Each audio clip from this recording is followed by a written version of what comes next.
रोजगार एंड आजीविका mission bill यानी कि वीबीजी रामजी बिल पास हुआ, जिसके बाद विपक्षी सांसदों ने संसद में बिल की प्रतियां फाड़ डाली है। आरजेडी जी रामजी बिल को महात्मा गांधी का अपमान बता रही है, तो कांग्रेस पूछ रही है कि मनरेगा का नाम बदलने का औचित्य क्या है। तो बीजेपी की दलील है कि महात्मा गांधी के भी आखिरी शब्द राम ही थे। नए बिल से 125 दिनों की रोजगार गारंटी मिलेगी। रिपोर्ट देखिए। 18 दिसंबर को जब दिल्ली में कड़ाके की ठंड पड़ रही थी तो संसद में शोले बरस रहे थे। गुरुवार को विकसित भारत गारंटी फॉर रोजगार एंड आजीविका मिशन बिल 2025 पास हो गया। इस दौरान विपक्ष बिल के विरोध में जमकर नारेबाजी करता रहा। विपक्षी सांसदों ने संसद में बिल की प्रतियां फाड़ डाली, जिसके बाद लोकसभा की कार्यवाही स्थगित कर दी गई। सांसदों ने योजना का नाम बदले जाने का औचित्य पूछा और सरकार की मंशा पर सवाल उठाए। बोला था ना कि टेम्परेचर नापने वाली मशीन लगाई है, तो हो सकता है कि सुधार रहा हो। जिस सरकार के, दिल्ली सरकार के मुखिया की ये सोच और ये जानकारी और ये ज्ञान है, उस सरकार से क्या ही उम्मीद कर सकती है आप। जब तक केंद्र और प्रदेश में डबल इंजन वाले के सरकार के मानसिक प्रदूषण रहेगा, राजनीति में प्रदूषण फैलाते रहेंगे, इनकी सोच न सकारात्मक होगी न प्रदूषण में सुधार होगा। कांग्रेस ने महात्मा गांधी का नाम बदले जाने पर तंज कसा, तो आरजेडी इसे महात्मा गांधी का अपमान बता रही है। आरजेडी की दलील है कि केंद्र सरकार गरीबों का हक छीनना चाहती है, तो बीजेपी पूछ रही है कि राम जी से क्या दिक्कत है। महात्मा गांधी ने भी आखिरी शब्द राम ही बोला था।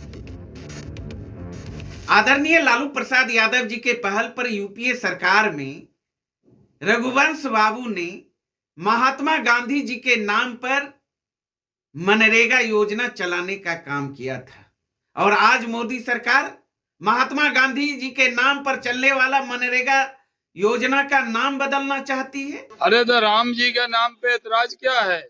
महात्मा गांधी ने भी आखिरी शब्द हे राम बोला था। कांग्रेस तो राम जी को काल्पनिक मानती है। राम के नाम से इतना बैर मत करो कांग्रेसी। सदन में जी राम जी बिल पास हुआ तो बिहार में भी सियासत सुलग उठी। कांग्रेस और बीजेपी में जुबानी जंग जारी है कि रीपैकेजिंग करके और नए नाम के साथ फिर से लॉन्च करने का काम प्रधानमंत्री महोदय कर रहे हैं। तो प्रधानमंत्री जी को यह स्पष्ट करना चाहिए कि आखिर वो मनरेगा योजना को देश के विकास में बाधक मानते हैं या सार्थक मानते थे। लोकसभा से विकसित भारत गारंटी फॉर रोजगार एवं आजीविका मिशन यानी जी राम जी बिल का पारित होना ग्रामीण भारत के लिए एक ऐतिहासिक कदम है।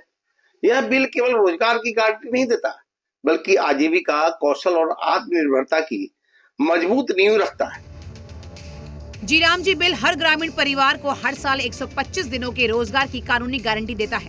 राज्यों को कानून लागू होने के 6 महीने के अंदर अपनी योजनाओं को नए कानून के प्रावधानों के हिसाब से बनाना होगा। मनरेगा में मजदूरी का पूरा खर्च केंद्र उठाता था, लेकिन नए कानून में राज्यों की हिस्सेदारी बढ़ जाएगी।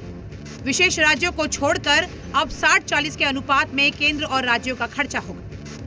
पटना से सुंदरम के साथ ब्यूरो रिपोर्ट, जी मीडिया। संजय सरावगी ने बिहार बीजेपी के नए अध्यक्ष का पदभार ग्रहण किया।